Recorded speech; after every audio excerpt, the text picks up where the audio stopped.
that time.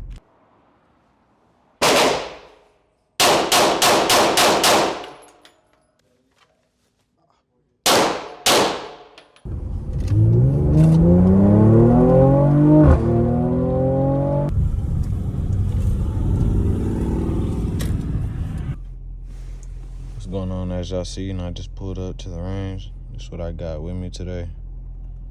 So I'm gonna be shooting. It's clear. Got the Glock Performance trigger in there. Here's the take up. Whoa.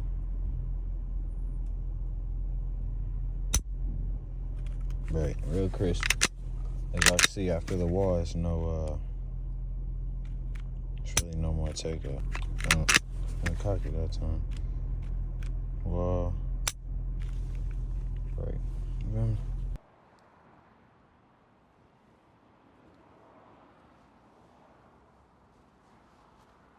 I gotta see this Glock 21C, man. When I get in here. What's up?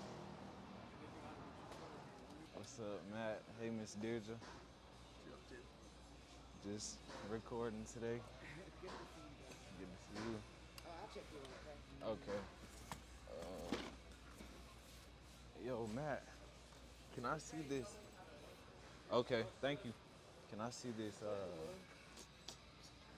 The Glock 21. I think it's the S.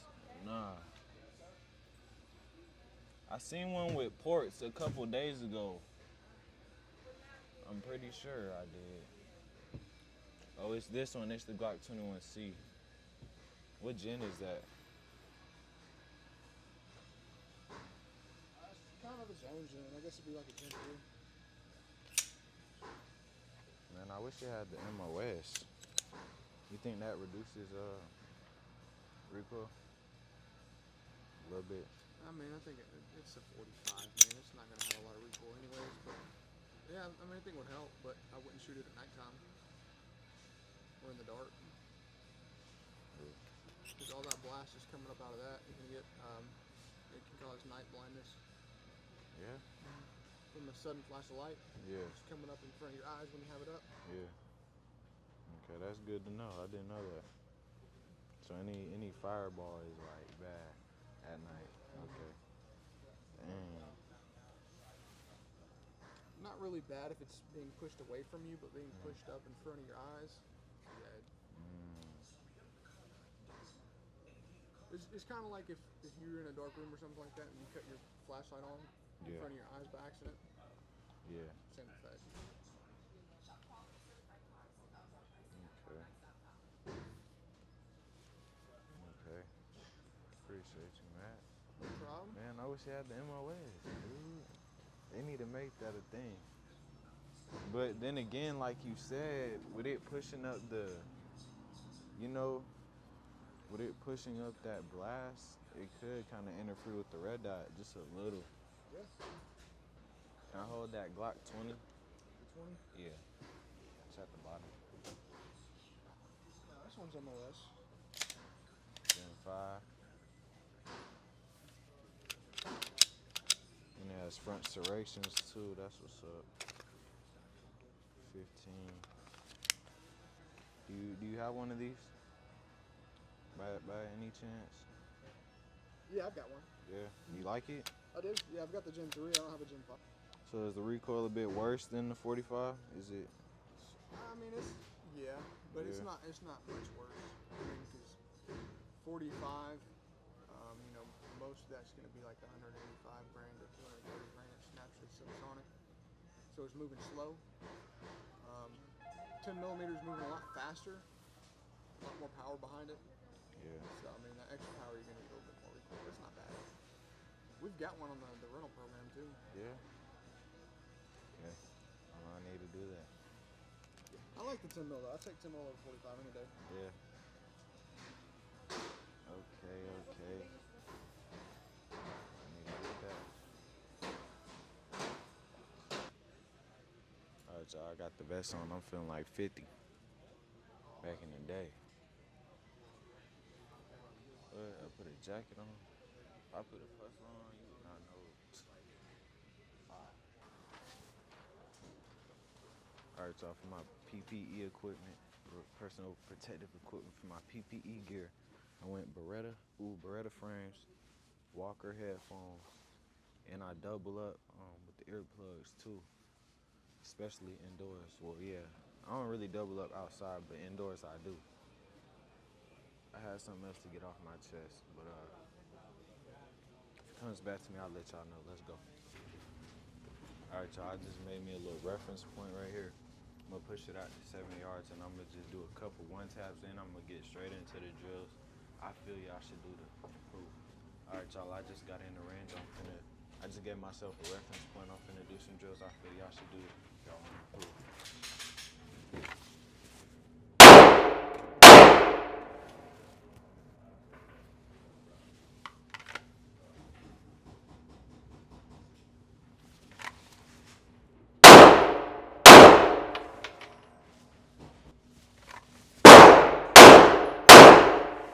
Gotta slow down that trigger pull.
All right, y'all, the next drill I'm gonna do is a 7, 15, and 25-yard drill. So at 7 yards, I'm gonna draw a 2-tap.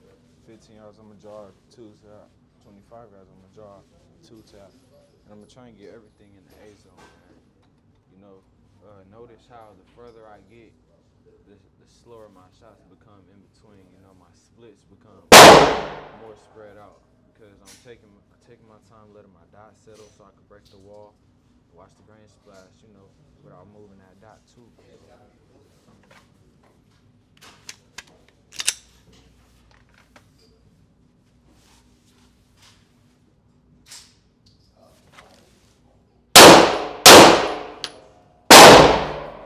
Now that one I really could have tapped it more, like a little faster pace, but I felt like I was gonna throw it in the seat. That's bold. The target's not letting me go past like 20 yards, so I'm not gonna force it because I don't want it to get stuck out there. We just gonna run it like this.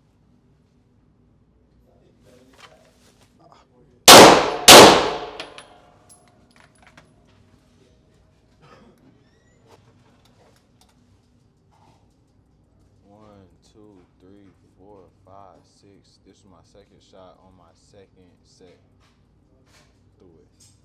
But it's really a line breaker. That's really all A zone, to be real with y'all. Y'all see, I'm gonna tape up. Let's do it again.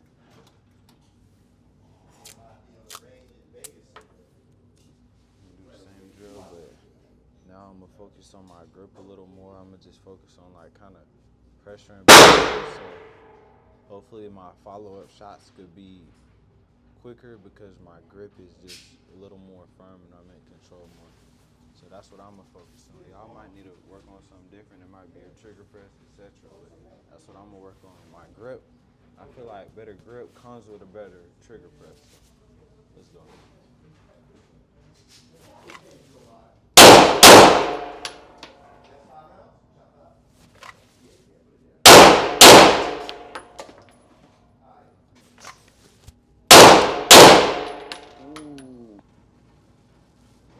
Alright, so now I'm gonna push it out to 15. And I'm gonna do a build drill. This isn't too far, but I'm gonna do a build drill at 15 yards. And basically what I'm looking for is just consistency in my grip so that, you know, it's maintained and I can stay on target repeatedly, like throughout the whole magazine if I need to, you know. A lot of people, yeah, you're fast and all, but after that first shot, you know, like if I draw and try to get off quick, bam, sometimes my grip might be bad because I'm rushing the shot. And then my first shot might have hit, but my second shot, my grip has shifted. My second shot might be all over the place because my grip has shifted, you know, so build drills, make sure you're locked in to last throughout the fight. I don't even know I have 6 shots, but we're gonna see. Reset.